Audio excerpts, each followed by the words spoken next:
பொழுது விடிஞ்சா கேரளா ஸ்டேட்டில் வந்துட்டு ஓண பண்டிகை, ஓணத்தை வந்து ரொம்ப சிறப்பாக கொண்டாடுவதற்கு கேரளா மட்டும் இல்லை, பல மாநிலங்களில் பல நாடுகளில் மக்கள் வந்து அந்த பண்டிகையை வந்து ரொம்ப சிறப்பாக அனுசரிக்கிறாங்க. அதுக்கு வந்து என்னென்னா, ஓணம் அப்படின்னு சொன்னாலே வந்துட்டு சாப்பாடு தான் அதனுடைய பிரதானம். அதில் வந்துட்டு பார்த்தீங்கன்னு சொன்னால் வந்து 21 விதமான உணவு அங்கே வந்து கொடுப்பாங்க. நிறைய அது பணக்காரங்க வீடுகள்னாலும் சரி, ஏழைகளுடைய வீடுகளாலும் சரி, இதை ஒரு புரட்சியாக அதை செய்து வந்து கொண்டிருக்கிறாங்க. மகிழ்ச்சி. உணவனுடைய முக்கியத்துவத்தை தான் நான் பேச விரும்புகிறேன். அதாவது, அள்ளித்தூ விதையை சுமக்கிறவன் அழுது கொண்டு போகிறான், ஆனாலும் தான் அறுத்த அரிக்கட்டுகளை சுமந்து கொண்டு வரும்போது அவன் கம்பீரத்தோடு வருவான்னு சொல்லி பார்க்கிறோம். மீண்டும் நான் விவசாயத்தை தான் நான் மேன்மையாக கருதுகிறேன். இன்னைக்கு பெரிய பெரிய ஐடி கம்பெனி இருக்குது, வெளிநாட்டு வாழ் மக்கள் இருக்கிறாங்க, பலதரப்பட்ட பெரிய பெரிய வியாபார தளங்கள் இருக்கிறது, பெரிய தொழில் நிறுவனங்கள் இருக்குது. ஆனால் விவசாயத்துக்கு வந்து இன்னைக்கு எத்தனை பேர் முன்னுரிமை கொடுக்குறாங்க அப்படின்னு சொல்லி கேட்டால், யாருமே அதை வந்து அதிகமாக விரும்புறதில்லை. ஏன்னா எங்களுடைய முன்னோர்கள் வந்து எல்லாருமே விவசாயிகள் தான். நாங்கள் விவசாயத்தை வந்து ரொம்ப நேசிப்போம். இப்போவும் நம்ம வந்து எங்களுடைய கிராமங்களில் அந்த விவசாயம் அது அப்படியே அழிந்து போகாமல் இருக்குது, நாங்கள் ரொம்ப நேசிக்கிறோம். இப்போ விவசாயிகளால் தான் வந்து என்ன செய்யுது, உணவு வந்து மக்களுக்கு வந்து சேரும். அப்போ அந்த விவசாயிகளை வந்து நம்ம என்ன செய்யணும், கனப்படுத்தணும், அவங்கள வந்து ஊக்கப்படுத்தணும். அரசாங்கம் மட்டும் இல்லை, இருக்கக்கூடிய எல்லா அமைப்புகளும், அந்த இளைய சமுதாயமும், இந்த நவீன காலங்களில் வாழ்ந்து கொண்டிருக்கிற அனைத்து மக்களும் விவசாயத்தை வந்து நம்ம ஒரு அற்பமாக பார்க்கக்கூடாது. அதை ரொம்ப நேசத்தோடு பாசத்தோடு இயண்ட மட்டும் அவங்கள வந்து நம்ம நல்லா ஊக்கப்படுத்தணும், என்கரேஜ் பண்ணணும். ஓகேங்களா? சரி, இப்போ வந்து நாளை மறுத்தணும், அதாவது வேலைக்கிழமை, நாங்கள் என்ன பண்ணுவோம், ஏறக்குறைய 100 பேருக்கு மேலே உணவு கொடுப்போம். அது எங்கெல்லாம் கொடுப்போம் அப்படின்னு சொல்லி கேட்டால், வண்டிப்பிராவில் கொடுப்போம். அது வந்து நம்ம கவர்மெண்ட் ஹாஸ்பிட்டலில் கொடுப்போம். அந்த வழிபாதையில் இருக்கிறவங்களுக்கெல்லாம் கொடுப்போம். அப்புறம் குமுளி பஸ் ஸ்டாண்டை சுற்றி அங்கே இருக்கிறவங்களுக்கெல்லாம் கொடுப்போம். அப்புறம் நம்முடைய பார்டர் தமிழ்நாடு செக் போஸ்ட் அந்த இதில், அந்த புது பஸ் ஸ்டாண்டில் அங்கே கொடுப்போம். அப்படியே கீழே போயிடும். கீழே போனால் லோயர் கேம்பு, அதுக்கப்புறம் கூடலூர், அதுக்கப்புறம் கம்பம் மார்க்கெட்டு, கம்பம் ஜிஹெச் ஹாஸ்பிட்டல், அப்படியே அந்த புதுப்பட்டி பாளையம். போன வாரம் நாங்கள் சின்னமுன்னூர் வரைக்கும் போனோம்.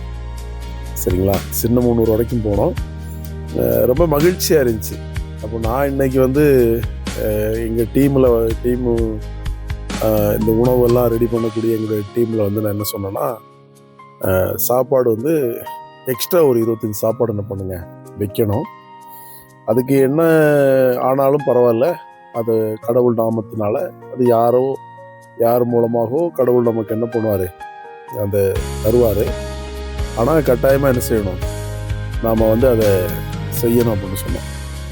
அப்போ என்னென்னா, இந்த ஒன் டே, அதாவது அந்த வேலைக்கிழமை நம்ம கொடுக்கக்கூடிய உணவு மட்டுமல்ல, டெய்லி 40 பேருக்கு நம்ம என்ன பண்ணுறோம், ஃபுட்டு கொடுத்துட்டு இருக்கிறோம். இந்த உணவை கொடுப்பதில் வந்துட்டு எங்களுக்கு பெரும் மகிழ்ச்சி. அந்த உணவு, இப்போ நாங்கள் கொண்டு போகிற உணவில் எங்கள் கூட வரக்கூடிய தம்பிங்க, ஒரு வேளை பசிக்குதுண்ணே, ஒரு பார்சலை நான் எடுத்து சாப்பிடுவான்னு கேட்டாலும் நான் அனுமதிக்க மாட்டேன். இல்லை அது சாப்பிடக்கூடாது, அது நம்ம யாருக்கு கொண்டு போய் கொடுக்கணுமோ அவங்களுக்கு கொடுப்போம், உங்களுக்கு என்ன தேவையோ நான் வாங்கி கொடுக்குறேன் அப்படின்னு சொல்லிட்டு அவங்களுக்கு திரும்ப நான் கடையில் கூப்பிட்டு போய் அவங்களுக்கு தேவையானது வாங்கி கொடுப்பேன். சரியா? இதுதான் எங்களுடைய அடிப்படையான ஒரு பண்பு. இது அப்படியே பழகியாச்சு. இப்போ நாங்கள் நிறைய இது பண்ணுறோம், கிறிஸ்தவ ஊழியர் நாங்கள் நிறைய பண்ணுறோம், சபை நடத்துகிறோம், சுவிசேஷம் சொல்கிறோம், நிறையா இது ஜப கூட்டங்கள்லாம் நடத்துகிறோம். அதெல்லாம் வந்துட்டு நடக்குது. ஆனால் இதை வந்து ரொம்ப கவனம் செலுத்தி ரொம்ப தூய்மையாக உண்மையாக செய்ய வேண்டும் அப்படிங்கிறதான ஒரு நோக்கோட செய்யணும். இதில் வந்துட்டு பார்த்தீங்கன்னு சொன்னால் யாராவது ஒரு 10 கிலோ அரிசி வாங்கி கொடுப்பாங்க, இல்லைன்னா 15 கிலோ அரிசி வாங்கி கொடுப்பாங்க. போன முறையில் ஒரு தம்பி, பேர் சொல்ல விரும்பலை, 25 கிலோ அரிசி, பொன்னி அரிசி ஒரு மூட்டை வாங்கி கொடுத்துட்டாங்க. அப்புறம் வந்தால் வண்டிப்பெரியாரில் ஒரு காய்கறி கடை, அந்த கடைக்காரங்க வந்து தேவையான காய்கறி கொடுத்துருவாங்க. அப்புறம் சில கடைகளில் வந்துட்டு சில ஜாமான் கொடுப்பாங்க. சிக்கன் வாங்கணும், சிக்கன் எப்படியும் ஒரு 7 கிலோ 8 கிலோ சிக்கன் வாங்கணும். அப்புறம் பார்த்தீங்கன்னு சொன்னால் அதுக்கு தேவையான பொருள் வாங்கணும். அப்புறம் தெரியல, அவங்களுக்கு விறகு வேணும், கேஸ் வேணும், அதற்கான பாத்திரம் பண்டங்கள் வேணும். இதெல்லாம் ஓரளவுக்கு எங்கிட்ட இருக்குது. இதையெல்லாம் நாங்கள் நாளைக்கு புதன்கிழமை என்ன பண்ணணும், ரெடி பண்ணி வியாழக்கிழமை பொழுது விடியும் போதே இந்த வேலையை எங்களுடைய டீமில் செய்ய ஆரம்பிச்சிருக்காங்க. ஒரு குறிப்பிட்ட நேரம் ஒரு 11 மணி 12 மணி ஆகும்போது இந்த பார்சல் வந்து இருக்கிற இன்னொரு பார்சல் எங்களுக்கு கட்டி கொடுத்துருவாங்க. அதை நாங்கள் வெளியில் கொண்டு போகிறதுக்கு ரெடி ஆகிடுவோம். அதுக்கு முன்னக்கூட்டி என்ன நடக்கும்னு சொன்னால், அந்த நாங்கள் இப்போ ஒரு ஃபோம் மாதிரி போட்டுருக்குறோம். அந்த ஃபோமில் வந்துட்டு கம்பல்சரி அந்த வேலைக்கிழமை மட்டும் அந்த உணவு, அதாவது உணவு திருநாள், அதாவது அன்பின் விருந்து பண்டிகை அப்படிங்கிற மாதிரி அந்த ஒரு கான்செப்டில் பண்ணுறோம். அதில் வந்து ஒரு 25 பேர் 30 பேர் 40 பேர் கம்பல்சரி சாப்பிடுவாங்க. அதை சேர்க்காம தான் 100 பார்சல் வெளியில் என்ன பண்ணுறாங்க, சரிங்களா? அதை இன்னும் அதிகப்படுத்தணும் அப்படிங்கிற ஒரு நோக்கம். அதை வாங்குறதுக்கு நிறைய பேர் தயாராக இருக்கிறாங்க. நிறைய பேர் எந்த ஒரு நாள்லையும் நாங்கள் அதை மீதம் கொண்டு வரலை. அந்த பொருள் வேஸ்ட் ஆகவில்லை. அது சம்மந்தப்பட்டவங்களுக்கு நாங்கள் போய் கொடுத்துட்டு தான் வந்து சேரும். அதனால் இந்த வீடியோ காணொலியை பார்க்கக்கூடிய எல்லா நல்ல உள்ளங்களுக்கும் ஆண்டவராகிய இயேசு கிறிஸ்துவனுடைய நாமத்தினால அன்பின் வாழ்த்துக்கள். இதில் கிறிஸ்தவர்கள் மட்டும் இல்லை, நிறைய இந்து சகோதரிகள், இஸ்லாமிய சகோதரிகள் எல்லாம் வந்துட்டு இந்த மாதிரியான சேவையை வந்து நேசித்து வந்து என்னை நல்லா ஊக்கப்படுத்துகிறாங்க. அவங்களுக்கும் நான் வாழ்த்துக்கள் சொல்கிறேன். இந்த பதிவை பார்க்குற நீங்கள் வந்து என்ன பண்ணலாம், உங்களால் முடிஞ்சது ஒரு 50 ரூபாயோ 100 ரூபாயோ 500 ரூபாயோ 1000 ரூபாய் நீங்கள் கொடுங்க. பலருடைய உதவிகள் இருக்கிறது. நாங்களும் சில வேலைகளை செய்கிறோம். சபை மக்கள் எல்லாருடைய ஒத்துழைப்பினால இதை வந்து இன்னும் அதிகமாக பண்ணிட்டு இருக்கிறோம். ஸோ இதை தொடர்பணியாக செய்வோம். அப்போ இந்த ஓண பண்டிகையில் வந்துட்டு சாப்பாடு தான் பிரதானம். நல்லா சாப்பிடுங்க. மறுநாள் வந்துட்டு அன்பின் விருந்து பண்டிகை, அது வந்து மக்களுக்கு கொடுக்கணும். அதுக்காக நீங்கள் என்ன பண்ணுங்கள், முயற்சி பண்ணுங்கள். முடிந்த என்னை காண்டாக்ட் பண்ணுங்கள். அந்த மேலே போட்டுக்கிற நம்பருக்கு வந்துட்டு நீங்கள் எப்போ காண்டாக்ட் பண்ணாலும் நான் பேசுகிறேன். அதுதான் ஜிபே நம்பரு. உங்களால் முடிஞ்ச உதவி என்ன பண்ணலாம், நீங்கள் எப்போ வேணாலும் செய்யலாம். நீங்கள் உதவி பண்ணிவிட்டு நீங்கள் வந்து என்ன பண்ணுங்கள், அந்த பிரிண்ட் ஷாட் வந்து எனக்கு இந்த வாட்ஸ்அப்பில் நீங்கள் அனுப்புங்க. நான் உங்களுக்கு அதுக்கான ரெசிப்ட் அனுப்புவேன்.